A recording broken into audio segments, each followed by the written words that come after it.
Quando a gente fala de Michael Jackson, o que vem na cabeça? As obras-primas, né? Thriller, Bad, Billie Jean. Mas e se eu te disser que o último álbum que ele lançou em vida é quase que um diamante perdido que pouquíssima gente conhece? Lançado em 2001, Invincible seria o grande retorno do nosso Maicão da massa. No entanto, esse álbum, que seria o último que ele acabaria lançando ainda em vida, acabou virando uma simples nota de rodapé na sua história. E é aí que vem a pergunta: por que um álbum do Michael Jackson, um dos maiores artistas da história, simplesmente sumiria do mapa? E o mais importante, por que a nova geração tá surtando com ele agora? Fica comigo porque a história é bizarra e cheia de treta.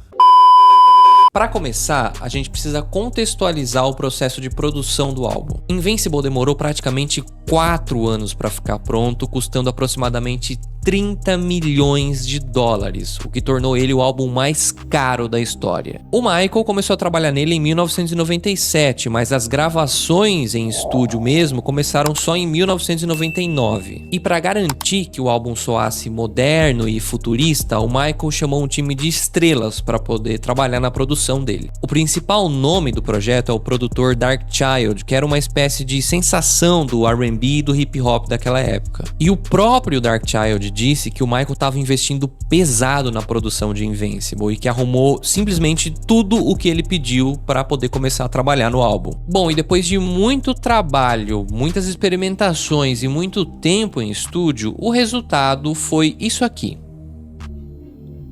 Invincible é um álbum da sua época. Ele explora muito o R&B, o dance pop, o hip hop da virada do milênio, trazendo uma pegada muito diferente e uma batida bem mais pesada. Tem grooves mais agitados como You Rock My World e Unbreakable, tem baladinhas mais suaves como Speechless e Butterflies, e tem faixas que refletem muito sobre a vida pessoal do Michael, como Privacy. E assim, o Michael se doou tanto nesse projeto que o Darkchild conta em uma história de bastidor que enquanto eles estavam gravando You Rock My World, que foi a principal música do disco, o Michael teve que trocar de camiseta 3 vezes. Isso porque ele se doava tanto no estúdio, ele se entregava tanto, que ele não ia lá e simplesmente cantava a música, ele realmente incorporava, ele dançava, ele sentia o groove.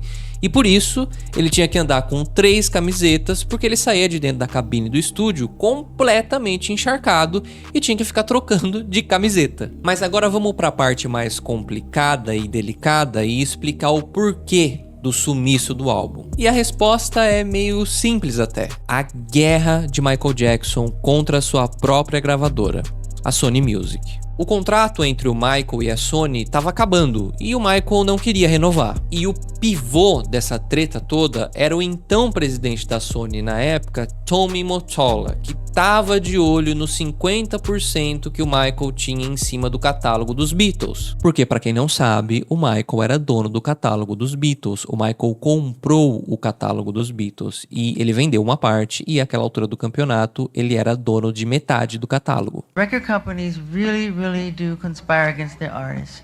They steal, they cheat, they do whatever they can, especially the black artists. Sony, Tommy Mottola. Tommy Mottola is the president of the record division.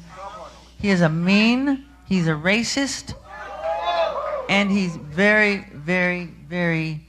devilish. A gravadora, que queria lucrar com o catálogo, não queria o Michael livre de jeito nenhum. E foi aí que a pressão começou. O Michael acusou a Sony de sabotar a divulgação de Invincible propositalmente, alegando que o álbum já tinha custado muito caro e que tinha demorado muito para ser finalizado. A gravadora não quis financiar os outros videoclipes do projeto, sabotando então a principal forma do Michael conseguir promover as suas músicas, que era sua marca registrada, os videoclipes. E uma das coisas que comprova isso é que o Darkchild, em entrevista, confirmou que o Michael tinha uma visão gigantesca para Invincible, o que inclusive contava com uma aparição em holograma do falecido rapper Notorious B.I.G. ou Notorious Big, que participou da faixa Unbreakable. Um outro detalhe que eu acabei esquecendo de comentar durante a gravação sobre a questão dos videoclipes é que Invincible só teve 2 videoclipes, além de You Rock My World, que foi o mais famoso, que tem o Chris Tucker e tudo mais, também teve o clipe da música Cry, mas o Michael nem aparece nesse clipe. E isso tá diretamente ligado ao fato de Invincible ter caído num certo esquecimento, porque não teve nada visual para as pessoas associarem e se lembrarem.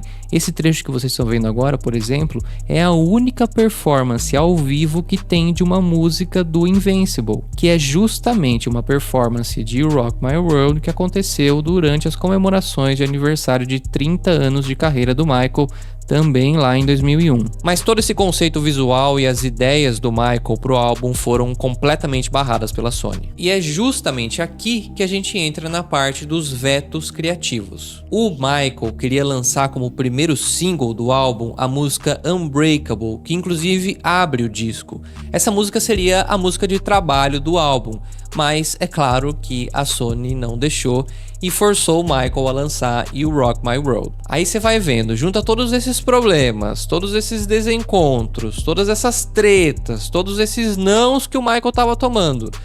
Foi se criando um clima. E olha que para compensar o boicote, o Michael tava tentando salvar a divulgação do álbum de todas as formas possíveis e imagináveis. Para vocês terem uma ideia do quanto ele estava esforçado nisso, no dia 7 de novembro de 2001, ele apareceu em pessoa na Virgin Megastore da Times Square para uma sessão de autógrafos com os fãs. E mano, quem conhece a história do Michael sabe que ele detestava fazer esse tipo de coisa, não por causa dos fãs, mas porque ele sabia que tudo viraria um completo caos. E é claro que foi justamente isso que aconteceu para o bem e para o mal. O evento causou um tremendo alvoroço, parando o trânsito, parando Nova York, mostrando que o hype pro álbum tava lá, mas a gravadora não tava nem aí. Ah, e um detalhe interessante que eu esqueci de comentar enquanto eu gravava o vídeo é que as capas de Invincible também podem ser achadas em cores diferentes. Isso foi uma estratégia promocional para ajudar o álbum a vender mais e também foi mais um movimento pioneiro do Michael, né? Hoje a gente vê muitos artistas fazendo isso, lançando álbuns com capas diferentes para poder vender mais. O Michael já fez isso lá em 2001, né? Então, além da capa branca tradicional que todo mundo conhece, que é a que tá nos streamings e tudo mais, foram lançadas outras 4 capas em 4 cores diferentes. A arte é a mesma, mas as cores são diferentes. Então foi lançada uma capa vermelha, uma verde, uma laranja e uma azul. Inclusive, essas capas coloridas são mais difíceis de achar e os colecionadores chegam a pagar uma bala em cada uma delas para poder ter todas na coleção. Só que essa treta toda do Michael com a Sony foi para além de Invincible. Como todo mundo sabe, naquele mesmo ano de 2001 aconteceu o fatídico 11 de setembro. E para ajudar as vítimas do 11 de setembro, o Michael decidiu fazer algo parecido com o que ele tinha feito com We Are The World lá atrás. Ele reuniu mais de 30 estrelas para gravar essa música, incluindo Usher, Beyoncé e Mariah Carey. A música, que se chamaria What More Can I Give, tinha como objetivo arrecadar milhões de dólares justamente para dar para essas vítimas do 11 de setembro. E o Michael estava tão empenhado nisso que ele até decidiu fazer uma versão em espanhol da música. Ele convidou vários artistas, várias estrelas latinas para poder gravar uma versão em espanhol da música que se chamaria Todo Para Ti, para conseguir justamente arrecadar o maior número de verba, de fundos possível para poder doar para as vítimas do 11 de setembro. Mas adivinha só o que aconteceu? A Sony vetou. A alegação da gravadora foi que lançar What More Can I Give ao mesmo tempo em que Invincible estava sendo lançado prejudicaria o álbum do Michael e prejudicaria a divulgação. Divulgação que eles nem estavam fazendo e ainda estavam boicotando. E assim, cagando pra caridade, querendo boicotar ainda mais o Michael, a Sony enterrou What More Can I Give, que nunca foi lançado oficialmente, mas que depois foi lançada como download digital e tem aí na internet para quem quiser ouvir. E o resultado disso tudo, com toda essa guerra que estava rolando e com a falta de promoção do álbum, é que Invincible, mesmo tendo estreado muito bem e vendendo 6 milhões de cópias logo na primeira semana, acabou sumindo muito rápido das paradas. O que na visão do Darkchild, do produtor do álbum, não tem outra explicação que não seja boicote. Ele mesmo diz que Invincible, se tivesse sido promovido da maneira correta, teria vendido fácil 25 milhões de cópias já naquela época. Bom, dito isso, esse seria o fim da história, pelo menos até pouco tempo atrás. E é justamente aqui que eu queria entrar numa parte que pouquíssimas pessoas falaram, que é o ressurgimento de Invincible. A crítica especializada foi muito dura com o álbum na época do seu lançamento, dizendo que o Michael estava em decadência evidente. Porém, o tempo é foda. Ele é sábio, dono de todas as coisas e corrige todas as injustiças. E hoje, a história com Invincible é outra. Por incrível que pareça, tem uma nova geração redescobrindo Invincible e achando ele incrível. É uma molecada que tá ouvindo o álbum sem preconceito, sem levar em conta todo aquele espantalho que a mídia criou sobre o Michael. Essa nova geração, essa galera não tá presa ao passado e toda a influência negativa da mídia sobre o Michael. Eles estão ouvindo o álbum pelo que ele é. Um álbum R&B e pop que tem elementos eletrônicos, um pouquinho de hip hop e uma visão super futurista. E é justamente nesse contexto que essa galera mais nova e até mesmo outros críticos musicais mais atuais olham para esse álbum em retrospectiva e entendem que, na verdade, ele é muito subestimado e que ele é uma pérola dos anos 2000 escondida. E talvez o que possa explicar todo esse hype agora, mais de 20 anos depois que o álbum saiu, seja justamente a sonoridade e as faixas que quase ninguém conhece. Músicas como Unbreakable, Heaven Can Wait e Butterflies realmente são músicas muito boas, o que prova que em Invincible, Michael estava se adaptando a novas tendências, estava de olho no que estava acontecendo, estava se preparando para uma nova década e sim,